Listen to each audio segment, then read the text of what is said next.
que se están conectando, se acaban de conectar a esta sesión virtual del Club de Revistas del Grupo de Epidemiología de la Universidad de Antioquia. Hoy tenemos, como es costumbre, una nueva presentación de uno de nuestros estudiantes de maestría.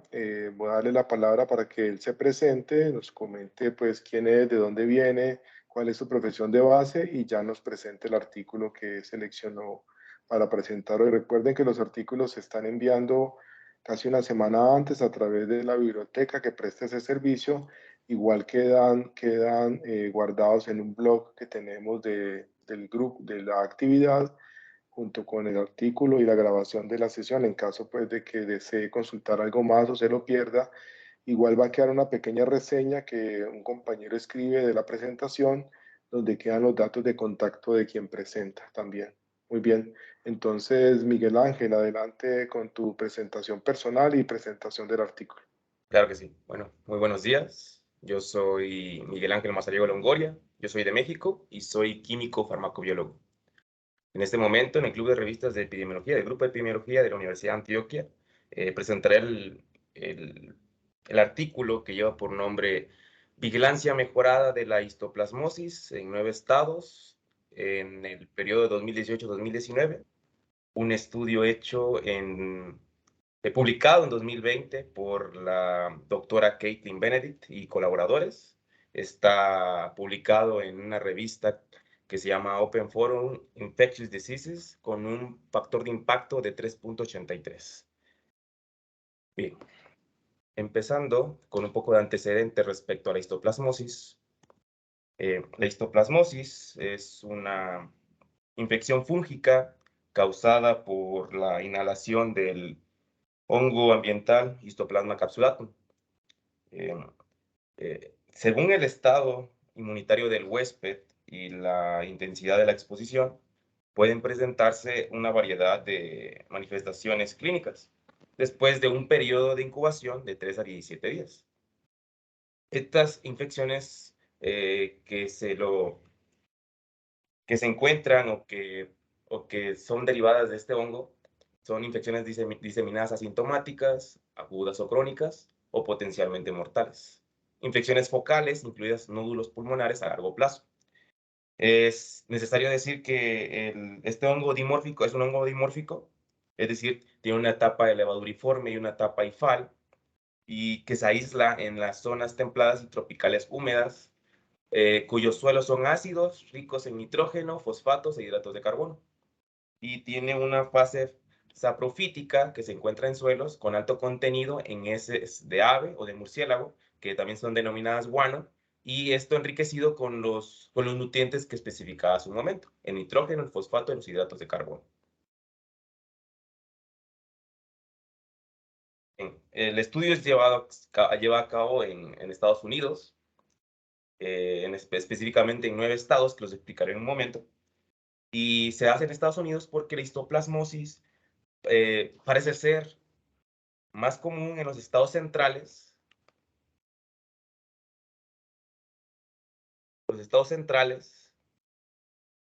y orientales,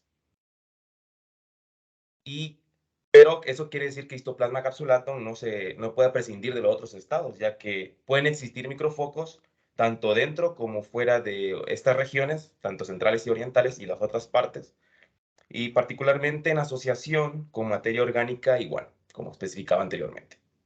Eh, es probable que este rango geográfico sea mucho más amplio de lo que pueda apreciarse. Es un problema de identificación como una enfermedad infecciosa dentro de Estados Unidos, porque es difícil de determinar debido a la limitada vigilancia de salud pública y al muestreo ambiental poco frecuente que tienen respecto a este hongo. Ahora bien, en Estados Unidos, la histoplasmosis no se notifica a nivel nacional, solamente en 2 estados, donde la vigilancia detecta menos de 1,000 casos totales por año. En junio del 2016, el Consejo de Epidemiólogos Estatales y Territoriales aprobó una declaración de posición para crear una definición estandarizada de casos de histoplasmosis. Esto fue un primer paso a una metodología de vigilancia más coherente y completa, algo que era un déficit en Estados Unidos respecto a la identificación de esta enfermedad y a los casos que se notificaban por lo menos anualmente.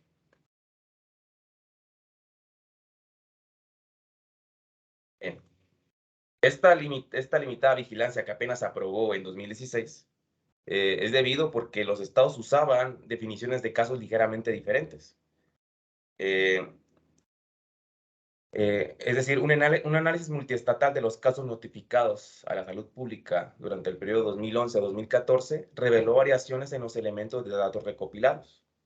Esto indicó que habían variaciones en los elementos de datos recopilados por cada estado. Una de estas causas eran que no recopilaban datos de forma rutinaria sobre posibles exposiciones micóticas. Habían condiciones médicas subyacentes y habían síntomas o un tratamiento antimicótico.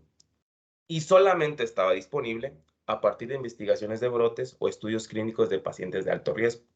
Eran pacientes con VIH-Sida, receptores de trasplantes de órganos sólidos o células madre, o aquellos que toman medicamentos inmunomoduladores, es decir, aquellos que tenían problemas de mieloma o como tal, padecimientos neoplásicos.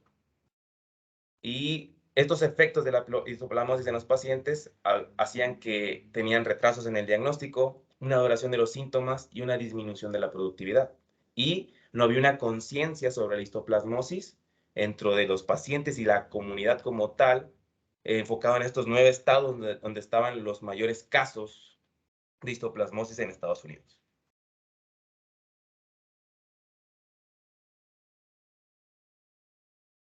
Bien, ahora como parte principal del estudio que llevó a cabo Caitlin Benedict y colaboradores, llevaron a cabo una vigilancia mejorada en 9 estados. Los estados son Arkansas, Indiana, Kentucky, Luisiana, Michigan, Minnesota, Nebraska, Pensilvania y Wisconsin.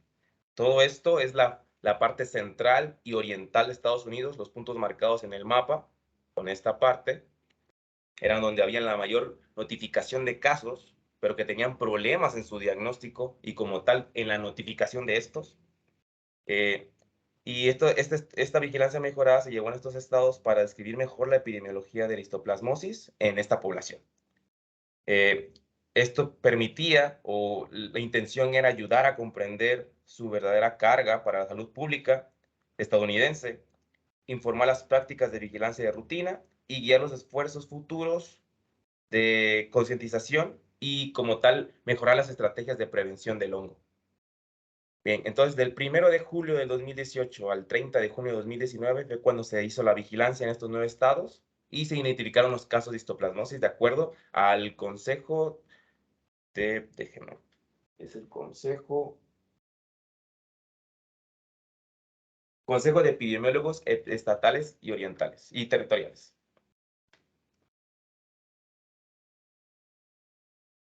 Bien. Para hacer esta identificación, se tomaron en cuenta diversos criterios que el CSTE tuvo que tomar en cuenta para que hubiera un mejor diagnóstico como tal, mejorar esta vigilancia.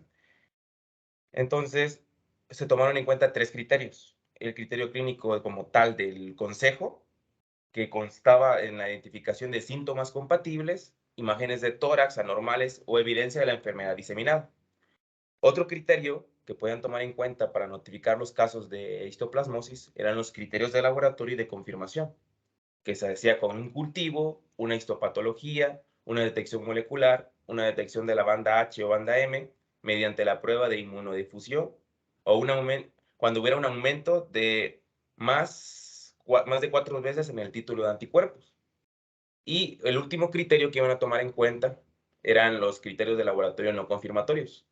Era una citopatología o un solo anticuerpo positivo o prueba de inmunoensayo enzimático de antígeno.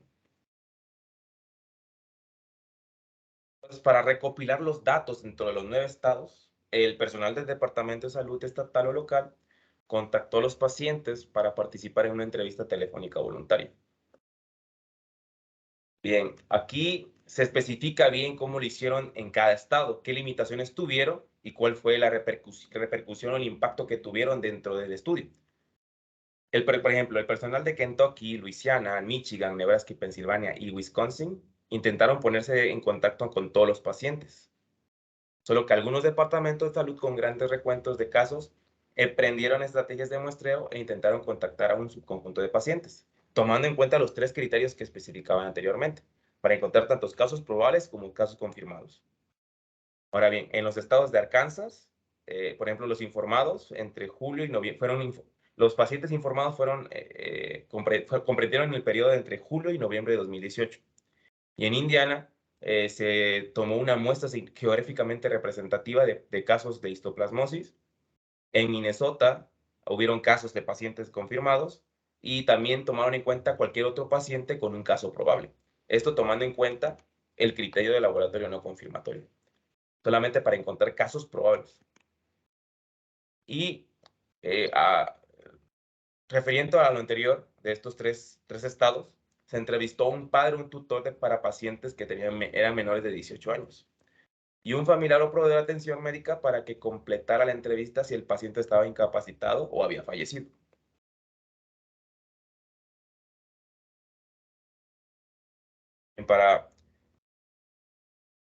Para poder recopilar mucho mejor los datos de acuerdo a la entrevista anterior, hicieron un cuestionario estandarizado en donde tomaron en cuenta ciertas características del paciente, los síntomas, las condiciones médicas subyacentes, los comportamientos de búsqueda de atención médica, el diagnóstico, el tratamiento, los resultados, exposiciones y conocimientos sobre la histoplasmosis que tuviera tanto el paciente o como tal el criterio que habían tomado cuando no estuviera indispuesto el paciente y tomar en cuenta la información que hubiera dado el padre o tutor.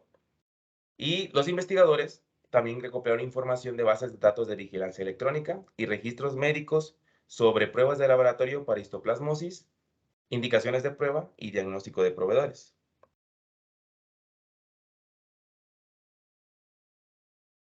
Para hacer el análisis descriptivo, examinaron las diferencias entre los casos confirmados y probables entre los pacientes entrevistados.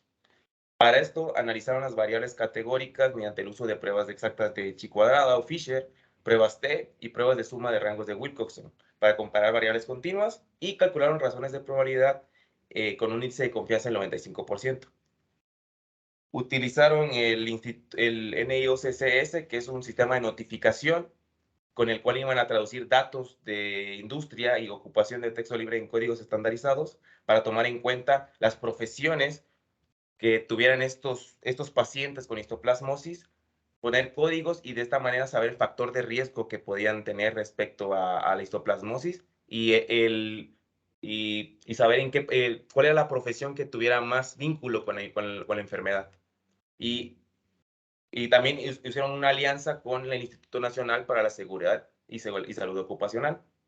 Y con esto, estos códigos que fueron traducidos se agruparon en 20 industrias que fueron los que representaban a los 9 estados, las industrias que más relación tenían, y con esto hicieron 22 categorías de ocupación por el Centro Nacional de Enfermedades para clasificar la industria y la ocupación de acuerdo a la Encuesta Nacional de Entrevistas de Salud, que hacía el mismo estudio.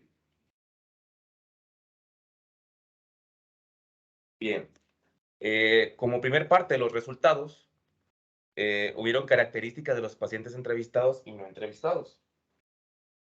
La vigilancia detectó en total 590 personas con histoplasmosis, de acuerdo a los 3 criterios. Se confirmaron 189 casos, 308 fueron probables y 93 fueron los que no estaban entrevistados. Esto en el estado de Indiana. Y cumplieron con la definición de casos de CST, que era el primer criterio. Era de los casos probables, 294 de los 590 cumplieron con los criterios clínicos y de laboratorio no confirmatorios. 6 cumplieron con los criterios de laboratorio confirmatorios y 8 no tenían información de laboratorio disponible, pero eran casos probables, como vuelvo a indicar. Para hacer la entrevista, de acuerdo a la recopilación de datos, se entrevistaron a 301 pacientes que correspondían al 51% de los casos notificados La mediana fue de 47 días después de ser notificados a los departamentos de salud pública. Esto era una de las principales limitaciones que tenía el estudio, porque de acuerdo a la vigilancia que no se hacía antes y no había un buen diagnóstico, tardaban demasiado tiempo en identificar los casos por otros puntos que especificaré en unas tablas a continuación. Ahora, entre 289 pacientes no entrevistados, estas entrevistas no se intentaron, no se completaron por razones desconocidas. Estas fueron 146 las que no se completaron por razones conocidas, un 31% fue por una pérdida de seguimiento, un 12% fue por el rechazo y un 7% correspondía a que en los 9 estados hubieron muertes. Está bien. Las características demográficas, condiciones médicas subyacentes, los síntomas y el uso de atención médica entre pacientes con histoplasmosis en los 9 estados, en total, como yo especificaba, fueron 301 pacientes que fueron notificados. El sexo que más prevaleció respecto a la enfermedad fueron los hombres, que fueron 63.2. La mediana de edad fueron de 52 años, perdón. La etnia que más fue más proporcional fue la raza blanca con 92 e indicar que la mayoría de los casos, el 32.6% de los casos eran de pacientes que estaban inmunosuprimidos. Ahora bien, de las condiciones médicas subyacentes más comunes, fueron un 19% los que se relacionaban con histoplasmosis, pero también hubieron otras condiciones que tomaron en cuenta para determinar estos casos. Entre esos pacientes, las enfermedades específicas más frecuentes fueron la artritis reumatoide con un 40% y la enfermedad inflamatoria intestinal con 10%. Esto refiriéndonos a la enfermedad autoinmune. Pero otro punto fue que hubieron otras afecciones como el EPOC o enfisema con un 15%, el asma que requiere un inhalador, eran pacientes con un 13.6%, una enfermedad cardíaca con 13.6% también, los pacientes con VIH-Sida con un 2.7%, y también indicar que no se informaron condiciones médicas subyacentes en algunos casos, pero esto era por el desconocimiento de los mismos pacientes o porque la persona que indicaba la información a los investigadores no sabía dar una información en concreto. Y además indicar que un 2.3% correspondía a aquellos que tenían ya una historia de histoplasmosis anteriormente. La mayoría, bueno, el 87% de los pacientes tenían síntomas compatibles con histoplasmosis. Comúnmente tos, un 64.1%, la fatiga, un 59%, dificultad para respirar, un 54.8%, y por último la fiebre con un 55%. Estos eran los síntomas compatibles con histoplasmosis que padecieron los pacientes como tal. Bien, indicar también que los pacientes primero buscaron atención médica, una mediana de 6 días después del inicio de los síntomas, y la mayoría buscó atención primaria, en este caso un 43%, o acudieron a un departamento de emergencia con un 32%. Hacerse la prueba de histoplasmosis, el 60% de los pacientes visitó a un proveedor de atención médica por lo menos 3 veces cuando empezó a tener síntomas de histoplasmosis. Pero un 56.4% cuando fue diagnosticado, el diagnóstico fue incorrecto, fue diagnosticado con otro hongo o con otra enfermedad. Esto es algo muy común que encontraron dentro de los 9 estados. Y el médico que realizó la prueba de histoplasmosis fue un 45.4% a un neumólogo y a un médico enfocado en las enfermedades infecciosas con un 31%.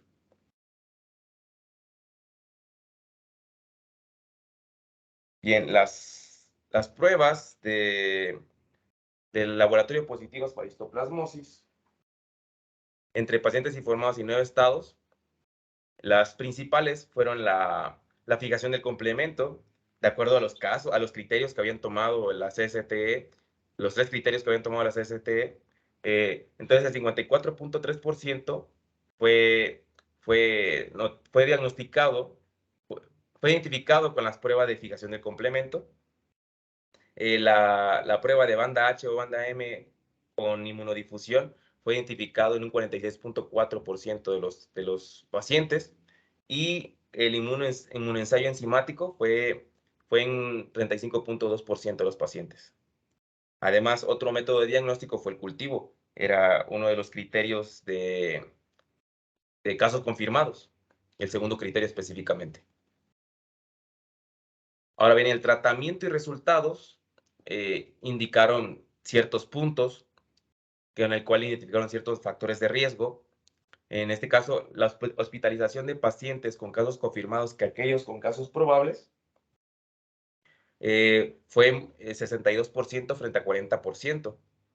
Entre los 162 pacientes a los que les recetó medicación antifúngica, el 83% recibió itraconazol y el 21% recibió anfotericina B. Se hospitalizó una mayor proporción de hombres, que correspondía a 54%, frente a 42% de mujeres. El 71% de los pacientes ya no presentaban síntomas en el momento de la entrevista, y la mediana de duración de los síntomas fue de 42 días. Ahora, el estado de caso confirmatorio se asoció con recibir medicación antimicótica que los pacientes con casos probables. Esto en un 75% frente a 49%. Y la histoplasmosis interfirió en el 69% de las actividades diarias habituales de los pacientes, durante una mediana de 56 días. Respecto a las exposiciones, ocupación y brotes, dentro de los 9 estados, las ocupaciones más comunes era la jardinería y cualquier otra ocupación refiriéndose a plantas o árboles, en este caso con 48%. El que tuvieran una ocupación referente a la excavación eran un 37%.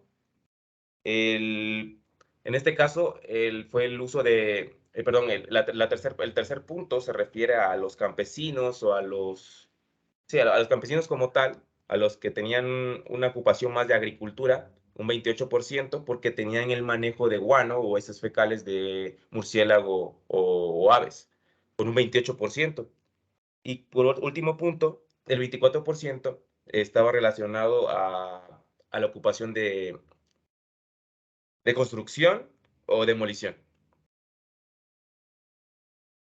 Bien, respecto a estos puntos, se notificaron 7 brotes dentro de los 9 estados. En este caso, refiriéndonos a 5 estados como tal.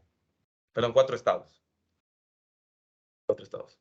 En este caso, en Luisiana, en un estado del sur de Estados Unidos, fueron notificados 16 casos, y la ocupación o la relación que tuvieron con la histoplasmosis es que eran campistas expuestos a tierra enriquecida con guano dentro de un árbol hueco. En este caso, de murciélagos. En este caso hubieron 2 brotes en diferentes periodos del 2018 al 2019. El de Michigan, recuerdo que era el 2018, y el del otro, el estudio de Michigan, el tercero también, eran del periodo 2019, y este a finales del 2019. En este caso, el primer brote en Michigan era una pareja que reportó varias exposiciones, pero creyó que estaban expuestas mientras cortaban leña. Esto fue algo que notificaron a los investigadores. El segundo brote en Michigan eran miembros de la familia que limpiaron una chimenea, y el tercer brote, que fue a finales del año 2019, era una pareja que derribó una chimenea también. Los últimos 2 brotes del estado de Minnesota eran una pareja que renovó un edificio antiguo, y eran miembros de la familia que probablemente después fueron expuestos en una granja. Estuvieron expuestos al hongo en una granja. Y el último estado fue Wisconsin. Fueron dos casos notificados, y también fueron unos miembros de una familia que estuvieron expuestos a grandes cantidades de guano de aves mientras cavaban en el suelo y plantaban árboles. Bien, yo indicaba que el NIOCCS, que era un sistema de notificación estadounidense, y el Instituto Nacional de Salud Ocupacional, tradujeron unos códigos dentro de las ocupaciones que habían dentro de los pacientes notificados. Todo esto para ver en qué momento había mayor factor de riesgo de las ocupaciones con los casos de histoplasmosis.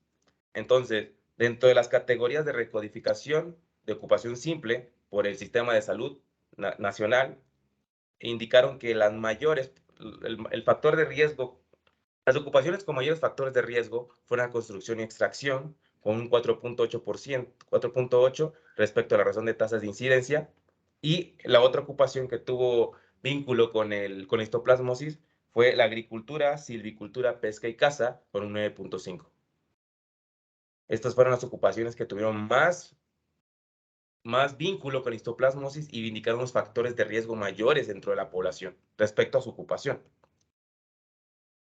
Dentro de los resultados expuestos, esto indicó que el conocimiento de histoplasmosis era algo tal vez deficiente, porque el 88% de los pacientes conocían los resultados positivos de las pruebas de laboratorio de histoplasmosis antes de la entrevista. Pero el 15% había oído hablar de la histoplasmosis antes de ser diagnosticado, o se enteraron por un familiar o amigo en un 47%, o por su trabajo en el campo de la medicina por un 28%. Pese a que ellos tenían cierto conocimiento de la histoplasmosis, ellos no sabían qué hacer o a quién acudir, y esto fue algo que se indicaron en los resultados, porque el tiempo de exposición, como vuelvo a repetir, era muy, muy largo respecto a la primera aparición de síntomas. Entonces, esto indicaba que la vigilancia debía haber sido mejorada, y algo que podían recomendar los investigadores es que los sistemas de prevención o las estrategias de control y prevención de histoplasmosis tenían que reforzarse en todos los estados, no solamente en los estados donde habían más casos. Entonces, los pacientes que sabían acerca de la histoplasmosis antes del diagnóstico tenían más probabilidades de solicitar una prueba de histoplasmosis con las que no la conocían. Esto fue un 26% frente a un 5%.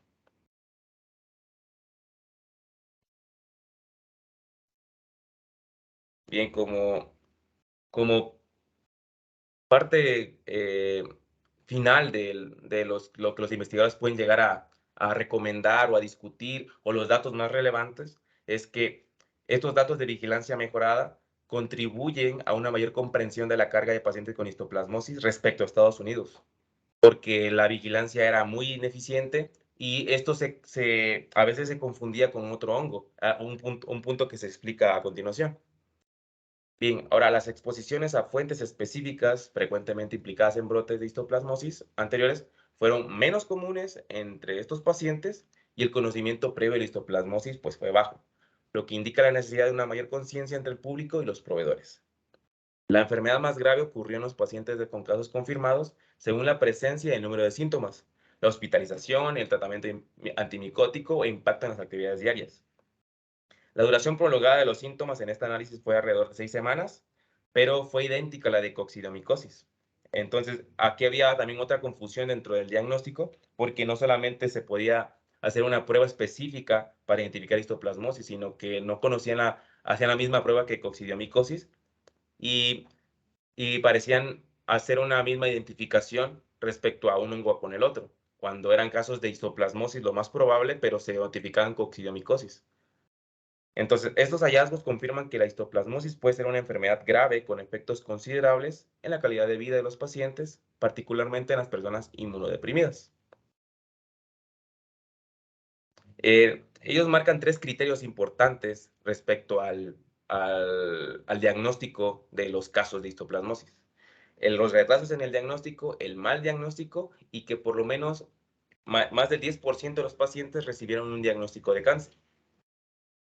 Entre el primer punto, que es retrasos en el diagnóstico, muchos pacientes lo experimentaron. Una secuencia común involucró la consulta inicial en un proveedor de atención primaria, atención de urgencias o departamento de emergencias, seguida de múltiples visitas de atención médica durante más de 3 semanas. Es decir, en el primer punto, que hacían su visita hacia alguna de estas unidades médicas, les notificaban que no tenían nada. Llegaban la siguiente semana, indicaban que tenían ciertos síntomas, pero lo notificaban con otra enfermedad.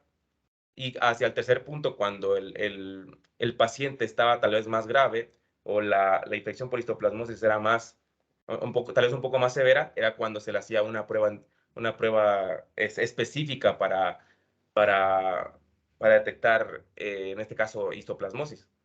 pero indicar que también lo confundían con coccidiomicosis. Entonces no hacían una prueba específica como tal, sino que hacían una prueba general. Esto era un problema en el retraso en el diagnóstico. Y esto sugiere que fueron oportunidades perdidas para un diagnóstico más temprano. También indica un mal diagnóstico, ya que algunos pacientes pueden haber tenido coinfecciones bacterianas y les recetaban medicamentos antibacterianos y estaban informados probablemente de que se reflejaran en el tratamiento, lo cual es preocupante dada su contribución a la resistencia antimicrobiana. Como especificaba, llegaban una semana, llegaban 2 semanas, tenían los síntomas, pero cuando hacían una prueba, en lugar de hacer la prueba específica a hongos por esta deficiencia en la vigilancia, lo que hacían era indicar lo que tenían tal vez otra enfermedad y recetar antibióticos. Entonces esto puede contribuir a la resistencia antimicrobiana por el mal diagnóstico a la histoplasmosis. Entonces, y el último punto, que es más del 10% de los pacientes recibieron un diagnóstico de cáncer, la histoplasmosis a menudo es indistinguible en las imágenes de tórax de otras causas de neumonía, cáncer de pulmón y otras enfermedades. Bien, dentro de otros criterios es que se disponía de datos limitados sobre posibles fuentes de exposición para la histoplasmosis no asociada a brotes. Las exposiciones específicas se describieron con menos frecuencia que en los brotes y casi una cuarta parte de los pacientes no informaron ninguna de las exposiciones en las entrevistas. Este estudio trata de especificar que debe haber una importancia en la histoplasmosis como enfermedad relacionada con las ocupaciones, en este caso el trabajo. Los 4 puntos que eran importantes, los que tenían la ocupación de jardinería, las construcciones, las destrucciones y, demoliciones como principales ocupaciones. La silvicultura y la caza eran los donde había mayor relación de la histoplasmosis con estos casos o estas ocupaciones.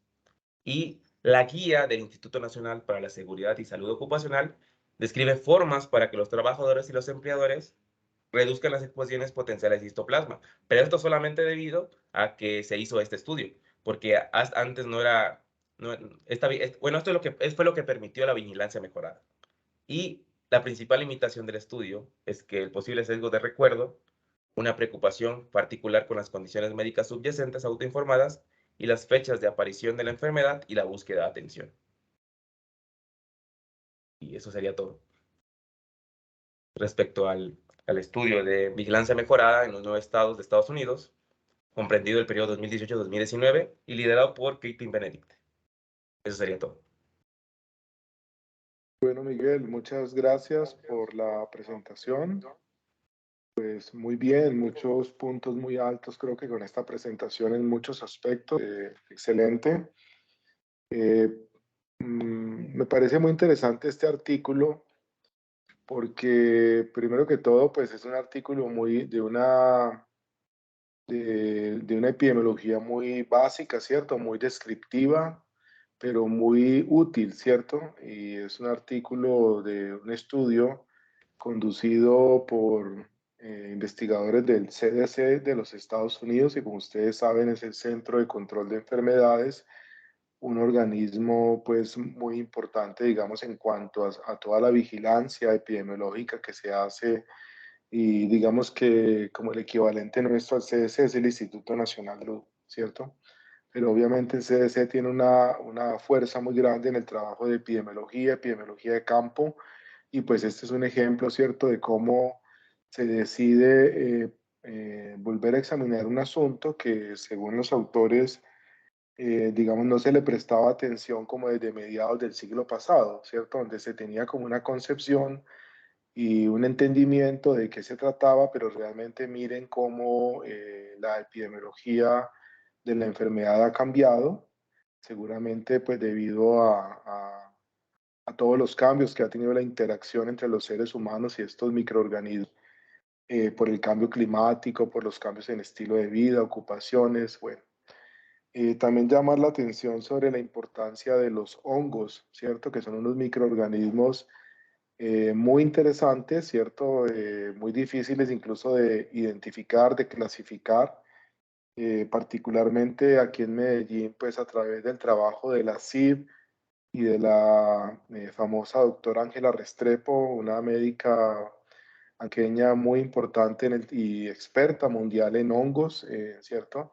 Pues hay un conocimiento importante, sobre todo desde la CIB en cuanto a los hongos, pero siguen siendo todavía organismos sobre los cuales se desconoce poco sobre los efectos sobre la salud, como ustedes ven aquí en este artículo.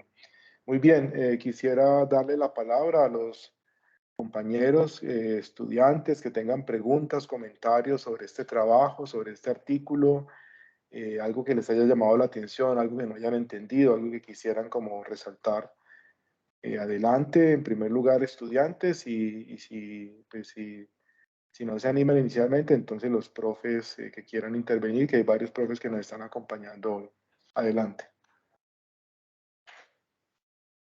Puede elevar la mano o puede simplemente activar el micrófono y hablar.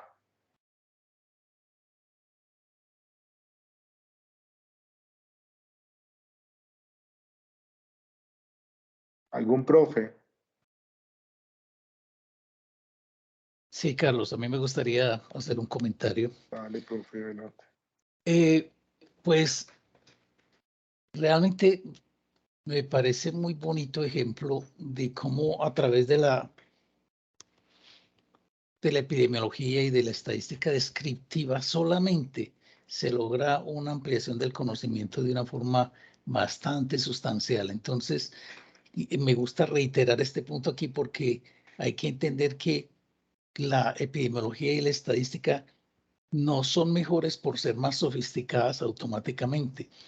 De hecho, nos sirven de una forma maravillosa cuando la utilizamos para análisis muy sencillitos como solo la descripción de los aspectos, bien sea sociodemográficos, con los aspectos clínicos, con los aspectos administrativos o de gestión. Y se puede decir que de la forma más simple nosotros accedemos a un montón de información extremadamente útil. Por ejemplo, me pongo a ver lo interesante de observar los días en promedio que se pasa con afectaciones de incapacidad por afectaciones a la vida rutinaria, por problemas de dificultades en las actividades diarias. Y, por ejemplo, la sola estadística descriptiva nos muestra una variación que tiene una mediana, o sea, un punto central que se marca en 56 días. Pero, sin embargo, hay gente en la parte derecha de la variación que se va hasta 3.960 días, es decir, prácticamente 10 años. O sea, el punto central es 56 días, pero hay gente que se le va tan prolongada la enfermedad y que entra en una cronicidad tan crítica y tan incómoda para la calidad de vida que se le pueden ir 10 años tranquilamente en esa afectación. Y eso lo muestra la estadística descriptiva de una forma tan simple. Un detalle, por ejemplo, el hecho de que prácticamente las personas antes de obtener un diagnóstico tienen que hacer en su gran mayoría no una ni dos, sino hasta 3 o más interacciones con los servicios médicos, es decir, consultas con atención que no derivan en el diagnóstico definitivo, sino que se quedan en esa fase de indefinición que es muy natural. Hay que admitirlo, cuando se está en el campo de la clínica, miren los aspectos. Una persona con tos, con fiebre, con malestar general, es una persona que encaja en cualquier enfermedad respiratoria, que bien pudiera ser viral, que bien podía ser bacteriológica o bacteriana, y que es prácticamente la primera causa de consulta en la mayoría de las comunidades humanas. Es decir, la enfermedad respiratoria aguda es una enfermedad tan común y tan diversa en su génesis que prácticamente expande cada día en los servicios médicos. Así que no es extraño que de entrada no sea posible diagnosticarla con precisión, simplemente se engloba dentro de un costal muy grande que se llama síndromes respiratorios agudos y que la mayoría van a estar por causas de tipo viral y entonces que podrán ser autolimitadas. Entonces la actitud natural del médico es a contemporizar con ellas y esperar la evolución. Y entonces viene una segunda cuando la persona no se ha curado todavía y todavía caben las posibilidades bacterianas y es natural que el médico piense entonces en una infección bacteriana sobreagregada y quiera entrar en una terapia antimicrobiana como una especie de respuesta natural a esa impresión diagnóstica de una enfermedad respiratoria que no se ha resuelto por lo menos en los primeros días. Y en tercera instancia, podría ser también asumir la dificultad de una resistencia bacteriana a los antibióticos y querer intentar con un antibiótico de un mayor amplio espectro. Entonces, hay como una historia natural y lógica dentro de ese procedimiento que hace entender que esa es una enfermedad particular que vive estas cosas de un diagnóstico tardío en virtud de su sintomatología como tan común y corriente. Y que entonces poco podría hacerse en relación con anticipar ese diagnóstico, a no ser en invertir sistemáticamente un dinero importante en materia de hacer pruebas que intenten identificar otros agentes causales, pero entendiendo que eso implica sus costos. En resumidas cuentas, quiero exaltar el hecho aquí de que con una estadística muy sencilla de tipo descriptivo se pueden obtener conocimientos maravillosos y si eso está metido dentro de una vigilancia epidemiológica sistemática, pues podría decirse que bastaría con esa actitud de observación cuidadosa y con pruebas estadísticas tan simplecitas, inclusive solo escribiendo las frecuencias y ya estaríamos aprendiendo muchas cosas. Y que en la práctica queda por decir, bueno, ¿qué se puede hacer por inducir un diagnóstico temprano? Si básicamente la enfermedad está oculta, entre un síndrome respiratorio que es extremadamente común y por general benigno, entonces las personas pues tendrían que admitir que en condiciones normales de un sistema de salud, para poder detectar esta enfermedad, vamos a tener que esperar a que haya habido 1, 2 y hasta 3 intentos diagnósticos que resultaron fallidos antes de caer en esta posibilidad de diagnosticarlo con mayor precisión. Queda entonces, eso sí, como la inquietud de cuánto costaría, cuál sería, dijéramos, el camino alternativo para tratar de obtener un diagnóstico temprano, qué implicaría eso en términos de costos para los sistemas de salud y cuál sería la efectividad realmente de establecer sistemáticamente pruebas que intentan diagnosticar precozmente una infección pulmonar por hongos, que seguramente sería, como digo, una frecuencia tan pequeña que estaría por discutir de si para detectar ese número tan pequeño de los casos, como se ve en una población que en Estados Unidos son 350 millones de habitantes, y para obtener estos poquitos números de infecciones, la pregunta sería ¿cuánto costaría una alternativa que pretenda diagnosticar tempranamente esta enfermedad y cuál sería la gran ganancia en términos de salud pública? Rescato entonces, por último, para finalizar, que la estadística descriptiva bien manejada da una información maravillosa y siempre hay que tenerla en cuenta porque es de hecho el punto de base para emprender cualquier análisis. Muchas gracias. Gracias, profe Elkin, de acuerdo, muy importante lo que estás mencionando. ¿Algún otro comentario? Profesores, estudiantes, participantes de del Club de Revistas.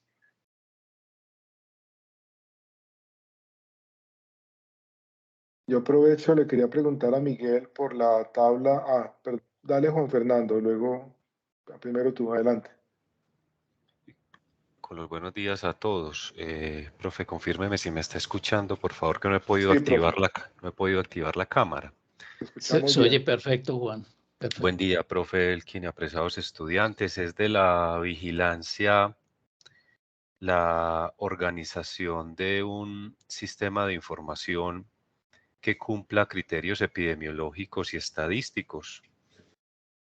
Miguel, es una situación que nosotros hemos enfrentado, por ejemplo, en el monitoreo de condiciones relacionadas con el estilo de vida en aspectos nutricionales, en tabaco, en ejercicio, Profe Elkin, ¿cuántas dificultades por no tener unidad de criterio en términos de la manera en la cual se hace la evaluación, la medición de algunos factores de riesgo para enfermedades crónicas? El país como el nuestro a lo largo del tiempo, midiendo la misma variable con cuestionarios, incluso con criterios completamente diferentes, dificultan los procesos, incluso la situación misma de cuantificar la magnitud y distribución en términos del monitoreo de la prevalencia, primer eslabón para la toma de decisiones y priorización en salud pública, se ve obstaculizado.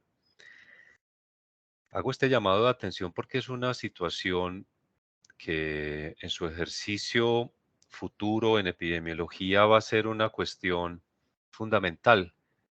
Es de la vigilancia, la concreción de definiciones operativas tanto del evento como la identificación del mejor método para la evaluación y monitoreo de los factores de riesgo.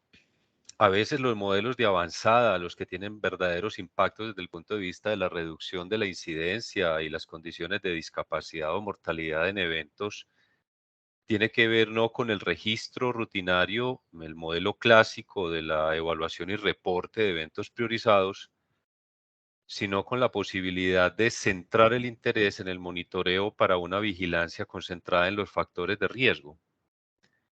Ustedes no pueden dejar pasar de lado que la situación de elaborar procedimientos de análisis verificando la calidad de los datos y deteniéndose un momento para configurar resultados robustos desde el punto de vista de lo que el profesor Carlos y Elkin nos están planteando, la sofisticación y los análisis, las posibilidades incluso de entrar a modelaciones matemáticas multivariadas, hacer transformaciones y millones de cosas con los datos hoy, con los paquetes estadísticos y con las herramientas que manejamos son sin duda alguna una posibilidad que es muy tentadora, pero uno no puede olvidar lo que para su trabajo de investigación puede ser el proceso de construcción de la base de datos a través de un proceso estandarizado con un sistema de codificación donde las recategorizaciones siguen un procedimiento pensado y definido para poder cumplir requisitos para las etapas iniciales de los análisis. Nada mejor que una evaluación con la exploración para determinar la calidad del dato, nada mejor que detenerse para tener los mejores resultados desde el punto de vista de la caracterización de la población o la muestra en la cual ustedes estuvieron concentrados en sus trabajos de investigación. Da demasiadas señales y puede ser incluso la compuerta de entrada para identificar puntos, variables claves o necesidades de recategorización de una variable a partir de señales que la información del análisis estadístico les proporcione.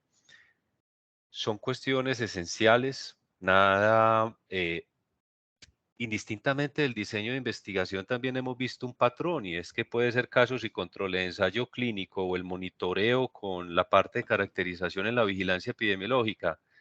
Hay una tabla 1. En esa tabla 1 hay que esforzarse porque también es la referencia a Miguel de algo y es cuál es la óptica, cuál es la manera en la que se identifican las variables más relevantes, no solamente para presentar la muestra o los sujetos en los cuales hizo el estudio, sino también el hecho de la forma en la que se hace un tratamiento. El mismo factor de riesgo puede ser evaluado de manera continua o dicotómica, la misma variable con potenciales de análisis estadístico completamente diferentes. Yo invito a nuestros estudiantes de la Corte 19 que están ya en desarrollo, en la fase final de construcción y trabajo para llegar a los informes y la redacción de los artículos científicos para optar al título, a que este sea un esfuerzo que con sus directores esté encaminado a una excelente etapa de verificación de la calidad de la información y una evaluación para el componente univariado o bivariado bien hecho, para permitir el conocimiento profundo de su muestra población objetivo. Invito a los estudiantes de la Corte 20 que desarrollan protocolos a que pongan en marcha todos los fundamentos y los métodos que en epidemiología, en los cursos de estadística están recibiendo para que pasen muy bien por el recorrido de lo que es la construcción de las evidencias, que hablan bien de la manera en la cual uno verifica los supuestos, de la forma en la cual usted recategoriza. Un experto o un inexperto puede ser identificado en una tabla 1 dependiendo de la forma en la que recategorizó una variable continuo, entendiendo, por ejemplo, que sigue una función de dosis-respuesta y que la evidencia científica y el conocimiento en el tema así yo lo haya presentado. Entonces es una invitación para el fortalecimiento en los protocolos y para que se tomen el tiempo que es necesario para conocer a profundidad y caracterizar muy bien muestras y poblaciones donde trabaja. Muchas gracias, profe, y un saludo a todos los estudiantes.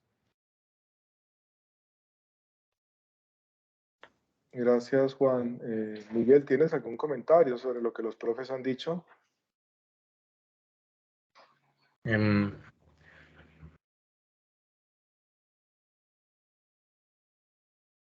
Remarco mucho el punto que dijo el profesor Elkin respecto a cómo esta enfermedad tiene un déficit en diagnóstico, cómo se puede identificar con otra causa y la importancia que tuvieron estos investigadores en tratar de hacer una vigilancia o reforzar el sistema de salud respecto a una enfermedad que tal vez no es tan común, pero que representa un factor de riesgo en ciertas ocupaciones. Entonces, es algo que remarco mucho de eso, porque respecto a esto, hubieron muchos cambios en el sistema de salud y en ciertos puntos respecto al diagnóstico. Entonces, es algo que era de remarcar, pero que pasaron mucho tiempo en, en tener estos índices de casos, hasta que hubo un momento en el que alguien decidió hacer un estudio con una estadística descriptiva solamente para identificar casos ¿cómo lo puedo especificar? Sí, casos, pero con el único fin de tener una secuencia, de ver cuáles eran los puntos más básicos, pero de esta forma de identificar tal vez una frecuencia en la enfermedad, tal vez de identificar dónde eran los principales pacientes, cuáles eran los principales síntomas, las principales condiciones médicas subyacentes. No sé, puntos muy importantes que tal vez se desconocían, aquí quedaron muy claros, y haciéndolo tal vez con como usted lo decía, profesor Carlos, una epidemiología muy básica. Es algo que remarco mucho de este estudio. Gracias. ¿Tú podrías proyectar la tabla número 3?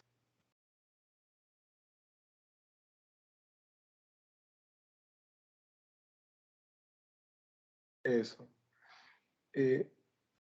Quiero llamar la atención sobre esta tabla, ¿cierto? Porque allí hay un esfuerzo adicional de los investigadores por tratar de identificar si estos datos nos dan algunas pistas de cuáles son las ocupaciones de mayor riesgo para desarrollar esta enfermedad, ¿cierto?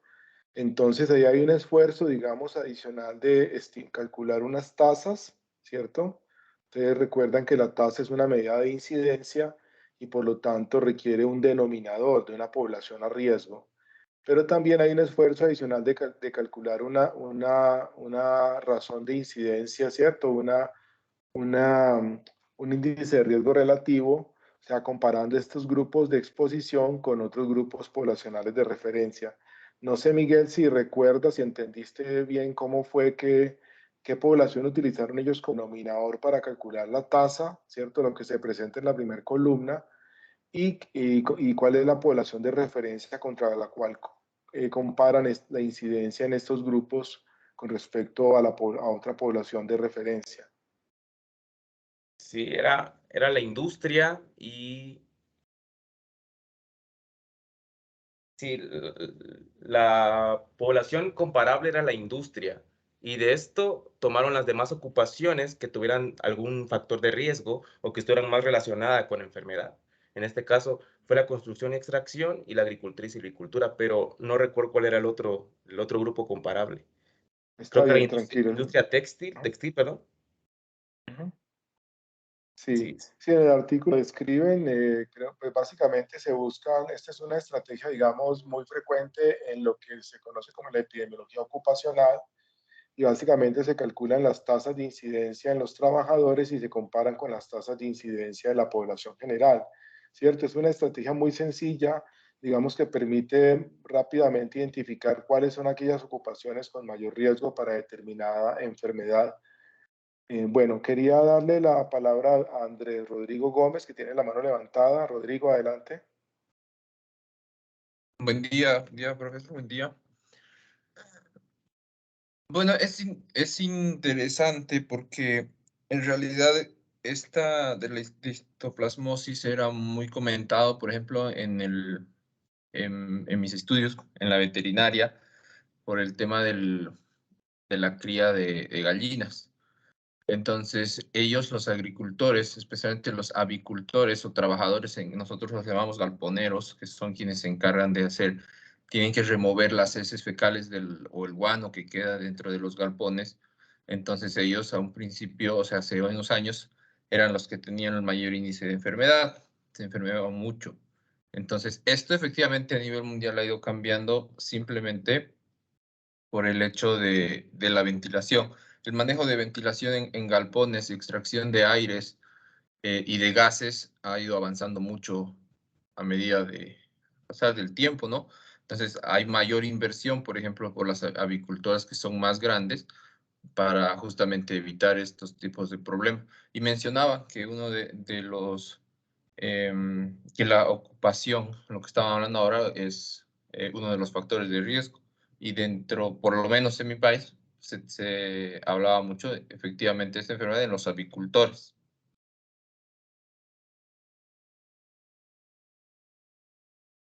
Gracias, Rodrigo. Muy importante. Rodrigo es médico veterinario de Bolivia y este comentario pues en relación con este factor ocupacional de riesgo a las heces de las aves. Muy bien, no sé si algún profe, Sí, profe alguien más Carlos, un tiene algún comentario comentario. final. Adelante, profe. Miguel, la concreción, la precisión del lenguaje en epidemiología tiene una importancia superior. La pregunta del profe Carlos es una pregunta, ¿cuál es el comparador o la categoría de referencia? De hecho, algunas revistas por estándar colocan para la razón de las tasas, para la OR, para la razón de prevalencia, es la medida de asociación en dependencia del diseño que se haya efectuado. Colocan 1.0 o incluso para no confundir, no ponen 1, sino que ponen reference, la categoría de referencia. ¿Quién proporciona la medida del riesgo que me va a permitir en múltiples comparaciones construir esa razón de tasas? Entonces, o a pie de tabla, los autores refieren para cada uno, por ejemplo, si hay múltiples factores que están siendo indicados, entonces, ¿qué se asumió como categoría de referencia? Lo que termina en una base de datos para nosotros siendo que fue 0, 1, 0, 1, 2, 3, dependiendo del nivel de medición de la variable. Es muy importante que en este tipo de tablas, cuando los autores no lo presentan, uno inicie indicando si hay una medida de la asociación que indica una identificación de grupos en donde se concentre un mayor riesgo de presentación de la patología, iniciar dándole al auditorio la información acerca de cuál fue la categoría de referencia para poder construir esa medida de la asociación.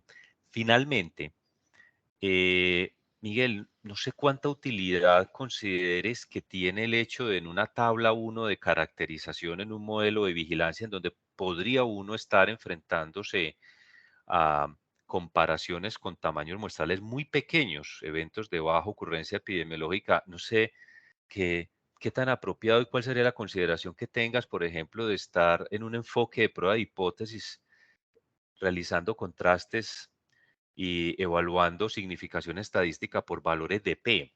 ¿Qué consideras desde el punto de vista para vigilancia y para caracterización en términos de la utilidad de ese enfoque de estar haciendo contrastes cuando era el primer nivel de caracterización de los sujetos? Me gustaría saber cuál es tu concepto sobre eso.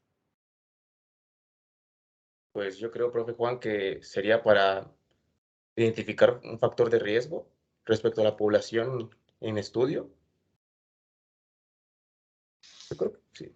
Miguel, y eso se vincula, recuerden también que el uso de las pruebas tiene que ver con las etapas que se establecen en el plan de análisis. Miren ya, por ejemplo, en la evidencia experimental, cuando era antes de uso frecuente en los ensayos clínicos, que la tabla 1 era llena de valores de P, hoy en día las mejores revistas desaconsejan eso. Entonces también en los estudios descriptivos y en la vigilancia, puede que una observación sea, bueno, pero en el fondo usted va a tener la tabla 3 y es una tabla para identificar por ocupaciones donde hay, si hay una ocupación en donde se puede identificar un riesgo incrementado de presentación. Pero en estas tablas 1 de caracterización y con eventos de baja ocurrencia o incluso cuando la finalidad es la caracterización, puede que a uno le digan, bueno, en el fondo necesariamente usted un enfoque de prueba de hipótesis y de evaluación por valores de P, teniendo tamaños tan pequeños y porque esta es la etapa de la caracterización, puede que no tenga mucha utilidad. El uso indiscriminado de pruebas o el uso de las pruebas en etapas cuando no corresponde es una situación que en epidemiología nosotros debemos discutir. Que eso se haga en todo lado, pero que en epidemiología también reservemos las pruebas. Tiene una hipótesis y la hipótesis define grupos y diferencias. Entonces llegarán momentos en el plan de análisis, no necesariamente en una descripción de una población, indagando por covariables y presentando un muy buen perfil clínico y epidemiológico, es mandatorio el hecho de llenar eso de pruebas de significación y verificaciones de ese tipo. Muchas gracias. Sí, de acuerdo. Y otro hecho importante allí con ese comentario es que muchas veces las poblaciones que se comparan en esas pruebas de hipótesis no provienen de un diseño muestral claro, ¿cierto? De selección de esas poblaciones que permita realmente hacer ese tipo de comparaciones. Entonces, si bien los software permiten hacer comparaciones de cualquier dos poblaciones que uno tenga, realmente uno tiene que saber de dónde, ¿cierto? Cómo fueron seleccionados esos participantes, cuál es el diseño que hay detrás del diseño muestral para seleccionar esas poblaciones que hay implícito, que hay detrás de la obtención de esos datos. Eso es muy importante también tenerlo presente. Y son asuntos que, como el profe Juan lo dice, son de aquellos asuntos donde realmente los epidemiólogos, por el conocimiento y el entrenamiento que tenemos que ser muy claros y muy precisos en eso, ¿cierto? No podemos cometer el error de pronto que otros profesionales que no tienen este conocimiento, esta experiencia, cometen pues en el uso del software y en la reporte de este tipo de pruebas. Muy bien, entonces son las 8:05, hemos concluido hoy la sesión del Club de Revistas. Reiterarle a Miguel los agradecimientos pues por esta presentación y la discusión que ha generado, los profes que han participado, a los estudiantes y a todos por su asistencia. Nos encontramos aquí nuevamente el próximo miércoles a las 7 de la mañana para una nueva sesión del Club de Revistas. Que tengan muy buen día. Recuerden llenar la asistencia, el enlace está en el chat. Hasta luego. Buen día a todos, estudiantes y Gracias. profes. Miguel, Buen gracias. día. Gracias, profes. Que estés muy bien. Buen Chao. día, gracias. Buenos días, Chao, un buen feliz día. día para todos. Chao, profe Elkin, buen día. Chao, campeón.